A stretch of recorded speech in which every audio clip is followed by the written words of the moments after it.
Boa tarde, minha galerinha do oitavo ano, tudo bem com vocês? Vamos para a nossa segunda aula remota. Hoje nós vamos com o tema Independências na América Espanhola. Observe a imagem, onde podemos perceber aí que os processos de independências que se constituíram nas capitanias e vice-reinos da América Espanhola.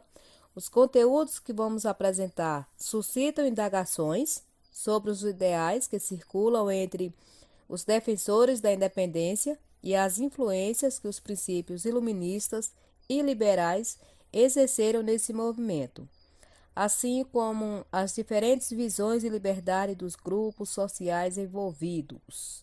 Vocês podem estar acompanhando também pelo livro didático que começou lá na página 89. Na página 90, nós temos aí um mapa.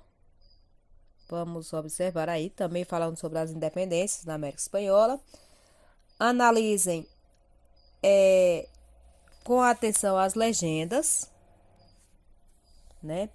que vocês vão estar vendo aí que no final do século XVIII, a economia da América Espanhola, baseada na mineração, na agricultura e na pecuária, se desenvolvia. Porém, a maior parte da população colonial pouco usufruía desse desenvolvimento.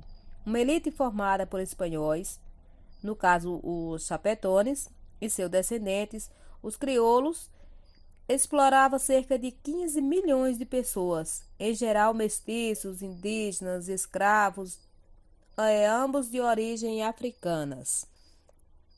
Os acontecimentos na Europa influenciaram os processos de transformação social e política no continente americano entre o século XVIII e XIX. Os ideais da Revolução Francesa, do liberalismo e do iluminismo se difundiram nas colônias da América. Os colonos passaram a se organizar para resistir às imposições do domínio colonial e a pregar contra o fim dos privilégios comerciais da metrópole.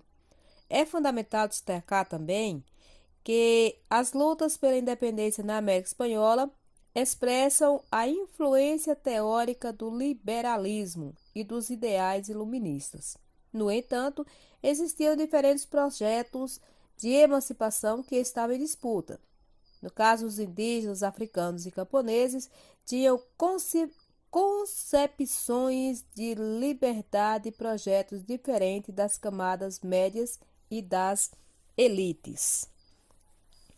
Agora, sobre a independência do México, nós temos aí esta imagem, que é uma igreja, vista da igreja do pequeno povoado de Dolores, no México.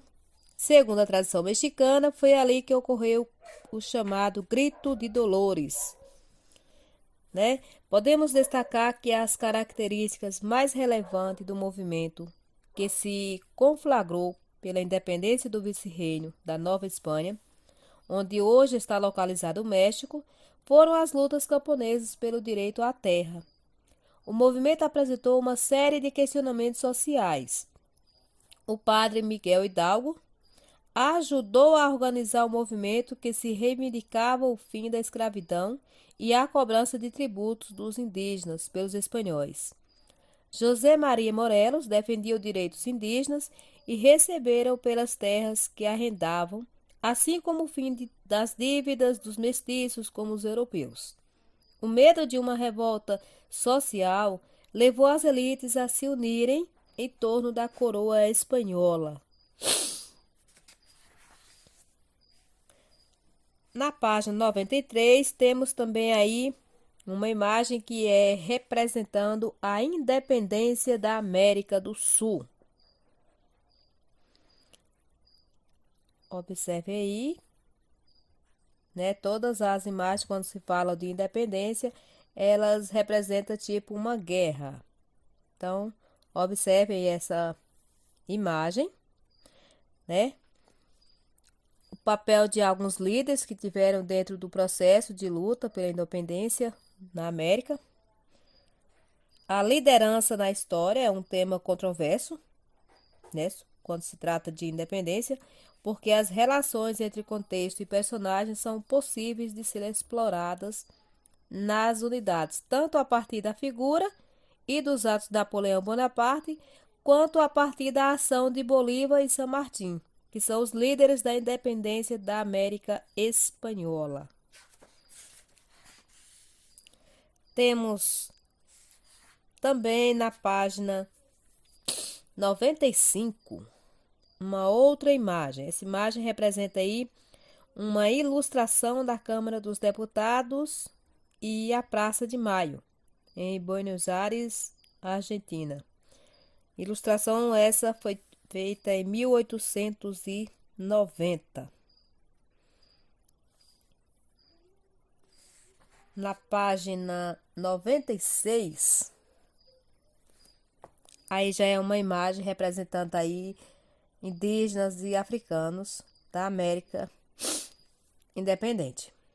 Para esses africanos escravizados e os indígenas das antigas colônias espanholas na América, a independência não significou liberdade, mas violência, exclusão política, social e econômica.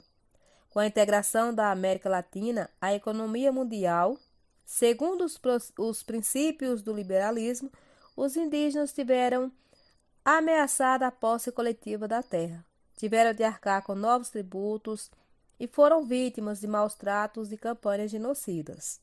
Mas esses indígenas não assistiram passivamente à violência de seus direitos ancestrais pelo governo e pelos grandes fazendeiros. O século XIX foi marcado por revoltas armadas, camponesas e pela ação de indígenas ou mestiços bandoleiros, que ameaçava a tranquilidade da elite, processo que continua nos dias de hoje em muitas regiões da América.